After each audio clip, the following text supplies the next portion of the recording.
Episode की शुरुआत में ऐश और गैरी पहुंच जाते हैं पैलेस टाउन और वो होते हैं प्रोफेसर ओक के लैब के एकदम सामने। फिर वो दोनों लैब के अंदर चले जाते हैं और ऐश मिलता है प्रोफेसर ओक से।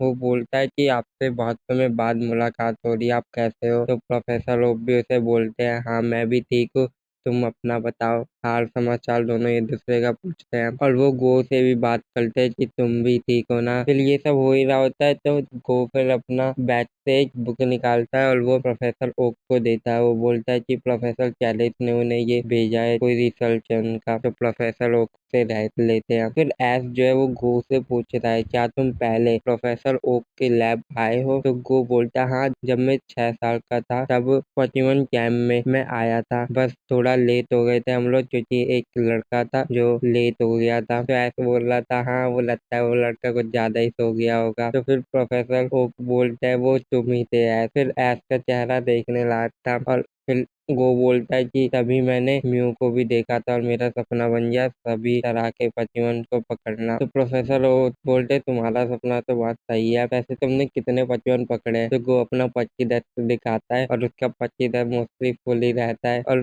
प्रोफेसर वो देते कि उस गो ने सुइकुन को भी पकड़ा है। तो वो हैरान हो जाते हैं। फिर वो लोग बताते हैं कि क्या क्या हुआ था। फिर प्रोफेसर ओक ऐश को बोलते हैं, तुम्हारे पुराने पतिवन तुम्हारा इंतजार कर रहे हैं, उन्हें देखने नहीं जाओगे? तो ऐश जो है चले जाता है अपने ओल्ड पतिवन को देखने। फिर ऐश पहुंचता है तो वहाँ पे बर्बासर और चार्ली यार्ड होता है। तो वो उन दोनों से मिलता है और तभी उसके और पुराने पतिवन भी उसे घेर लेते हैं। गो पहली बार मिल रहा होता है ऐश के पतिवन से। और फिर वहाँ पे बहुत से ऐश के टॉरस भी आते हैं। ऐश के पुराने पतिवन हट जाते हैं और ऐश वहीं पे रहता है और ऐश वहाँ पे उड़ जाता है। फिर ऐश नीचे गिरता है, वैसे ही मक उसे पकड़ लेता है और मक भी उसे गले लगाने लग जाता है। लेकिन गो को ये कुछ अलग ही लग रहा होता है। तो वो ऐश से पूछता है, तुम सही सलामत हो ना? तो ऐश बोलता, हाँ हाँ हमारा आदत है। फिर प्रोफेसर ओक ऐश को बोलते हैं, मैंने बहुत समय से इन्फरनेप को नहीं देखा है, 2-3 दिन हो गए हैं लेकिन उसका अता पता नहीं है। तो ऐश बोलता है, हाँ इसलिए हम आए हैं उसे ढूंढने के लिए। तो गो प्रोफेसर से पूछता है, क्या इन्फरनेप ने कुछ ऐसा किया था अलग चीज जो आपको लगा हो? तो प्रोफेसर ओक बोलते हैं कि हाँ, वो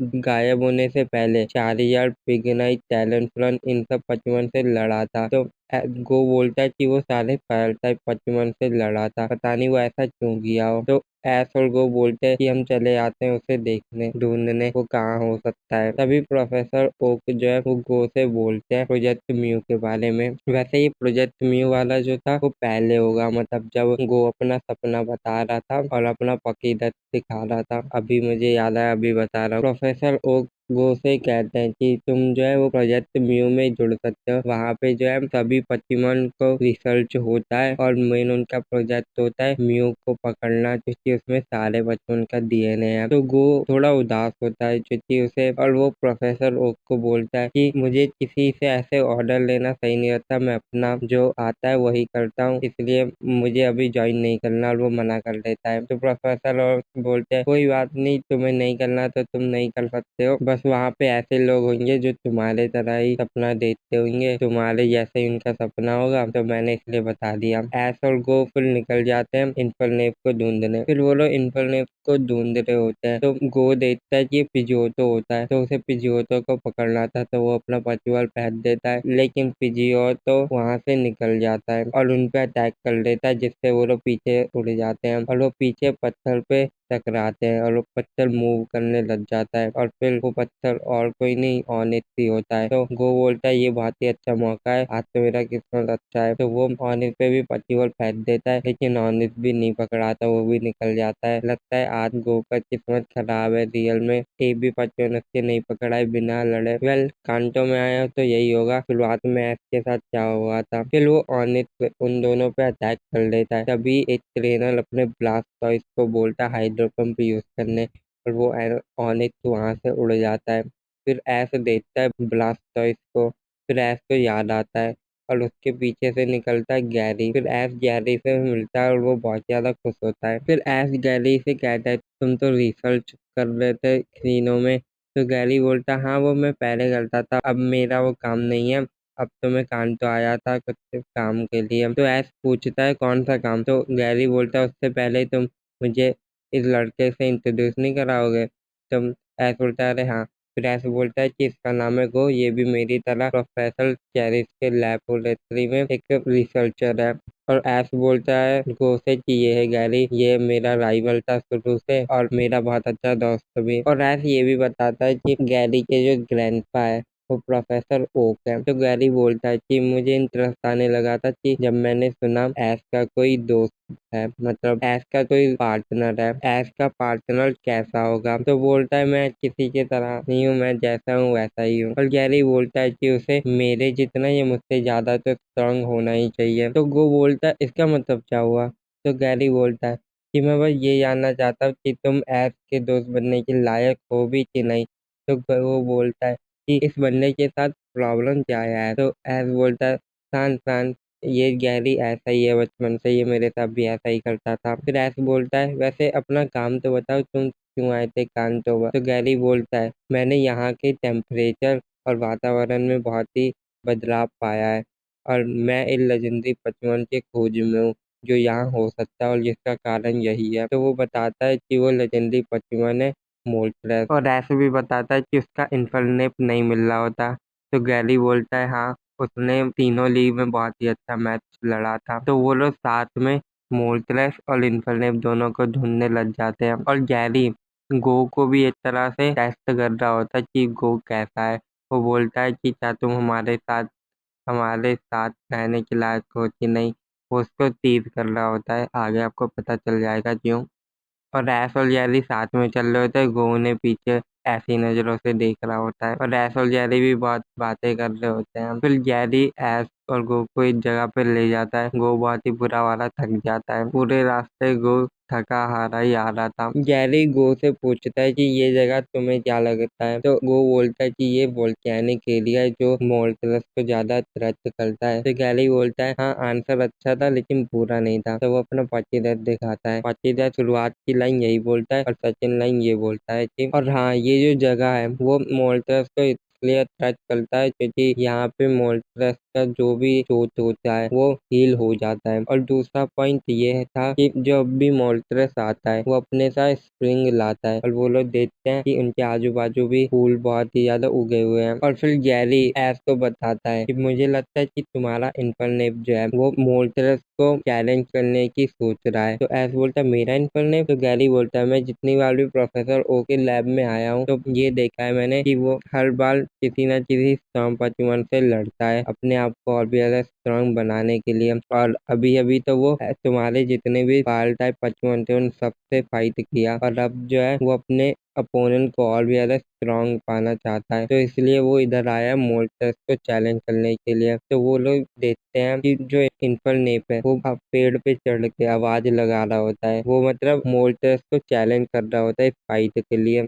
तो ऐश इन्फरनेप को देख लेता है और वो इन्फरनेप को बुलाता है अपने पास। इन्फरनेप बहुत ज्यादा खुश होता है, वो ऐश पे एकदम उछल के आता है। तभी वहां पे मोल्टरस भी आ जाता है और वो अपना फोन निकालता है, वो रिकॉर्डिंग ऑन करता है और फिर ऐश जो अपने इन्फरनेप को बोलता है कि तुम्हें मोल्टस से फाइट करनी थी ना, तो चलो फाइट करते हैं साथ में। फिर ऐश अपने इन्फरनेप को फ्लेम थ्रोअर यूज करने बोलता है जो कि मोल्टस को लग जाता है लेकिन वो सब अब्जॉर्ब कर लेता है। फिर मोल्टस ऐश के इन्फरनेप के चारों हर तरफ फायर की रिंग बना देता है। तो ऐश अपने इन्फरनेप को दिग यूज करने बोलता है और वो दिग यूज करता है और जब वो ऊपर निकलता है तो ऐश अपने इन्फरनेप को मेगा पंच यूज करने बोलता है जो कि मोल्टस डॉज कर लेता है। फिर मोल्टस एयर स्लैश यूज करता है। तो ऐश इन्फरनेप को बोलता है फ्लेयर ब्रिज इस्तेमाल करने, जो कि वो करता है लेकिन कुछ समय बाद एयर स्लैश पावरफुल होता है कि इन्फरनेप पीछे चला जाता है। तो इन्फरनेप फिर बाद में उठ जाता है लेकिन वो चोट खाया होता है बहुत ही ज्यादा। ऐश उसके पास आ रहा होता है लेकिन वो हाथी से रोकता है ऐश को कि नहीं, अभी मैं लड़ सकता हूँ। ऐश और इन्फरनेप में इतनी बातें हो ही रही होती है कि मोल्टस उन पर अटैक करने वाला होता है। वैसे ही गैरी अपने ब्लास्टॉइड को निकालता है और हाइड्रो पंप यूज करने बोलता है। फिर मोल्टस ब्लास्टॉइड के भी आजू बाजू पूरा फायर का रिंग बना देता है। तो गैरी अपने ब्लास्टॉइड को बोलता है रैपिड स्पिन यूज करने, जो कि वो स्पिन करके उस फायर से निकल जाता है। फिर गैरी ब्लास्टॉइड को बोलता है स्कल बैश यूज करने और वो स्कल बैश यूज करता है मोल्टस पे, जो कि मोल्टस डॉज कर लेता है। वैसे ही गैरी बोलता है वाटर पल्स यूज करने, जो कि लग जाता है मोल्टस को। फिर उसका ब्लास्टॉइड नीचे आता है, वैसे ही जो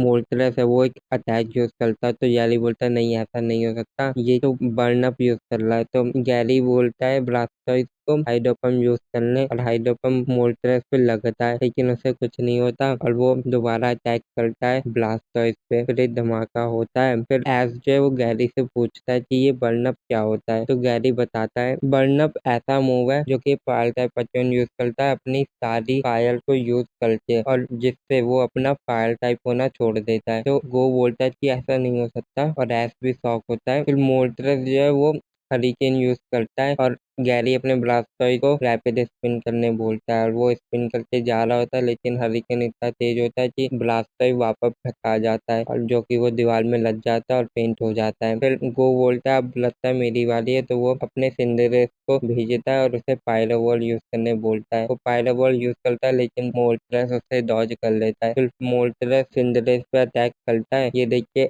ऐश और गैरी का ऐसा चेहरा दिखाते हैं और वो अपने पिकाचू और इलातावायर को भेजते हैं। दोनों थंडर यूज करते हैं जिससे जो मोल्ट्रेस का अटैक था वो डॉज हो जाता है और मोल्ट्रेस पे भी थंडर अटैक यूज हो जाता है। फिर मोल्ट्रेस जो है थोड़ा चोट खा लेता है लेकिन वो वहां से चले जाता है, और जब वो जा रहा होता है हमें उसका एक पंख गिरता हुआ दिखाई दे रहा होता है।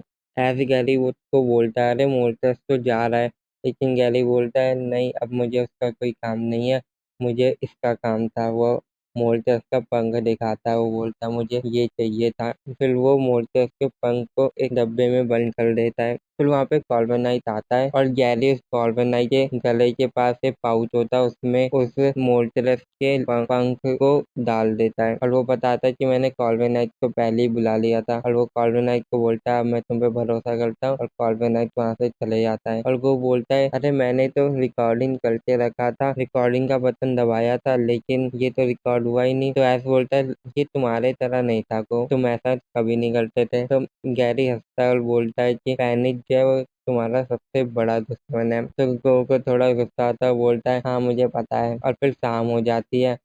ऐश का इनफरनेम ऐश के दूसरे पुतवन से मिलता है और वो लोग एक दूसरे को बताते हैं क्या क्या, और ऐश वो और प्रोफेसर बात कर रहे होते हैं और ऐश गैरी को ढूंढता है। तो गैरी उनसे थोड़ा दूर होता है, वो अपने फोन में किसी से बात कर रहा होता है और वो बोलता है कि हाँ मैंने उसे भेज दिया है। और उसके वीडियो कॉल में कोई लड़की होती है और वो बोलती है हाँ तुम्हारा तुम्हारा बहुत बहुत शुक्रिया, तुम्हारा ट्रायल कंप्लीट हो गया है, तुम्हारे टोकन में अभी भेजती हूँ। और फिर उसे टोकन मिलता है और वो बोलता है टोकन रिसीव हो गया है। फिर उसके बगल में ऐस अपना मुंडी को खा लेता है और पूछता है कि ये टोकन क्या है। तो गैरी थोड़ा हैरान हो जाता है और वो बोलता है कि मैंने भी प्रोजेक्ट म्यू में पार्टिसिपेट किया है, तो मेरा ट्रायल मिशन था मोल्टेरस का पंख लाना, तो मैंने उसको ही भेजा है प्रोजेक्ट म्यू के हेडक्वार्टर। तो फिर गैरी जो है एस प्रोफेसर ओ पर गो को गुड बाय करता है और वहां से चले जाता है। तो गो जो है थोड़ा सीरियस मुंह बनाता है और फिर वो बोलता है कि मैंने सोच लिया मैं भी प्रोजेक्ट म्यू में जाऊंगा। तो प्रोफेसर को थोड़ा स्माइल करते हैं, फिर वो बोलते हैं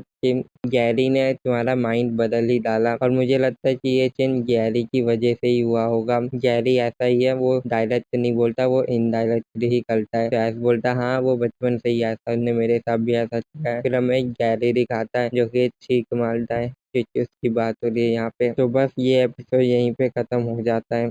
वेल एपिसोड खत्म हो गया लेकिन वीडियो नहीं, मुझे कुछ बात करना है तो बात भी इसी में कर लेते हैं, इस एपिसोड से रिलेटेड। इस एपिसोड में हमें ऐश के पुराने बचपन दिखाए गए जो कि बहुत ही ज़्यादा सही था, लेकिन हमें इन्फरनेट का इतना वो अच्छा नहीं दिखाया गया क्योंकि उसने इतनी ट्रेनिंग की मोल्टेरस को हराने के लिए, लेकिन वो मोल्टेरस इतने ज़्यादा अच्छा लड़ नहीं पाया, या फिर उसे हमें उन्होंने दिखाया ही नहीं था अच्छा लड़ते हुए।